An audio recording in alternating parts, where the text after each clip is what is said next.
Picture this. The power goes out at 11 at night. Somewhere outside, a transformer just blew, or a tree took down a line, and now your house is dark. Your phone is at 40%. Your fridge is silently starting to warm up. And somewhere in your driveway sits a generator you paid $800 for, that you have to drag outside, fuel up, and hope starts on the first pull, in the cold, in the dark, in your pajamas. There's a better way to handle this. It's smaller than a showbox. It costs a fraction of what a generator costs. It makes zero noise. It needs zero gasoline. And it turns on by itself the instant your power fails. It's called a battery backup box, and by the end of this video you're going to know exactly how to build one this weekend for less money than you'd spend filling up that generator's gas tank twice. Let's talk about what's actually inside it, because there's no trick here.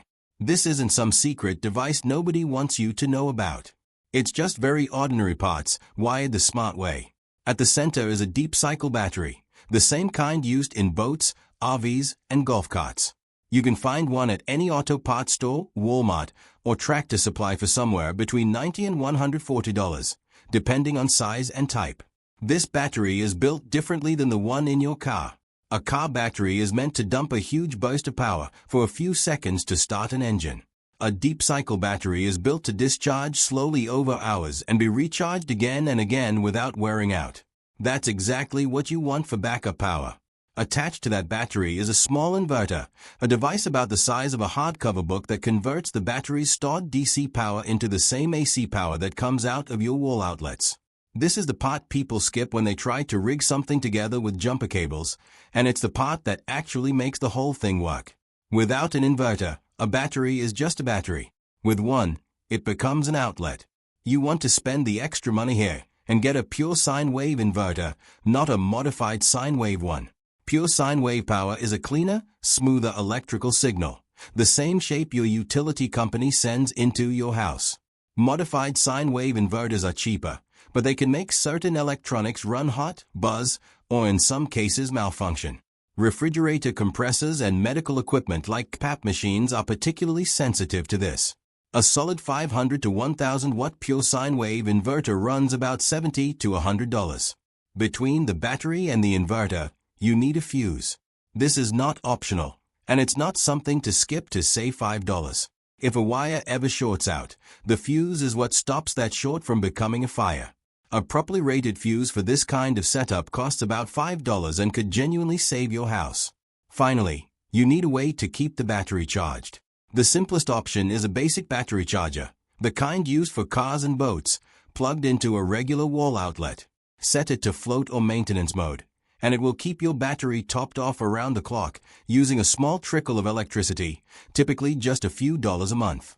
When the power goes out, the charger stops doing anything, and your inverter, already wired to the battery, just keeps running uninterrupted automatically. That's the whole system. A battery, an inverter, a fuse, a charger, and some wiring. No permits. No electrician. No cutting into your walls. You're not tying into your home's electrical panel at all. You're building a separate, standalone unit that sits in a corner of your basement, garage, or utility room, and you plug things directly into it when you need them. Now let's talk about what this actually does for you, honestly, because I don't want to oversell it. This will not run your central air conditioner. It will not run an electric clothes dryer, an electric water heater, or an electric stove. Those appliances pull enormous amounts of power, often 30 to 50 amps at 240 volts, and no battery and inverter setup at this price point is built for that. If you want whole home backup that runs everything including big appliances, you're looking at a proper whole house battery system or a large fuel generator, and that's a several $1,000s project, not a weekend one. What this box will do is keep the things running that actually matter during a short outage. Your refrigerator, so your food doesn't spoil. Your Wi-Fi router and a phone charger, so you can stay connected and get information. LED lamps, so you're not stumbling around with flashlights.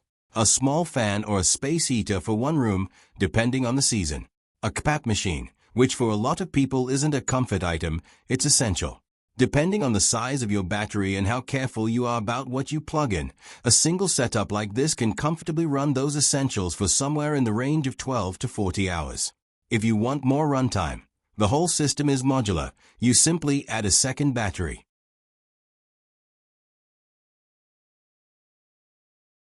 And if you want the system to top itself up during the day without pulling from your wall outlet at all, you can add a small solar panel. A 100-watt panel with a basic charge controller runs somewhere around $90 to $100 total, and it lets your battery recharge for free anytime there's daylight, even on a cloudy day, just at a slower rate. Total cost for a full build, battery, inverter, fuse, wiring, and a case to hold it all typically lands somewhere between $140 and $200. If you already happen to have a spare deep cycle battery sitting around from an old boat, RV, or car, then yes, the rest of it really can come together for around $40. That's where the number in the title comes from. It's the honest cost of everything except the battery, for anyone who's already got one lying around unused. Now let's talk about the second project, because pairing these two together is where things get genuinely powerful, and this one costs even less. It's called thermal mass heating, and it's not a secret. It's basic physics that's been used in passive solar building design for a very long time. Water holds heat extremely well, far better than air, and far better than most building materials. If you take a large volume of water, expose it to direct sunlight through a south-facing window, and let it soak up heat all day, that water will hold on to that heat and slowly release it back into the room for hours after the sun goes down. To build this, get a food-grade 55-gallon drum. Used ones show up on Craigslist or Facebook Marketplace for $10 to $20. Paint it a flat, dark color with heat-safe paint. Flat black works best for maximum absorption, for around $8 a can. Fill it with water from your tap, which costs you nothing, and place it somewhere it will get strong, direct sunlight for as many hours as possible, ideally right against a south-facing window or inside a sunroom. That's genuinely the whole project. No moving parts, no electricity, no maintenance beyond making sure it stays full.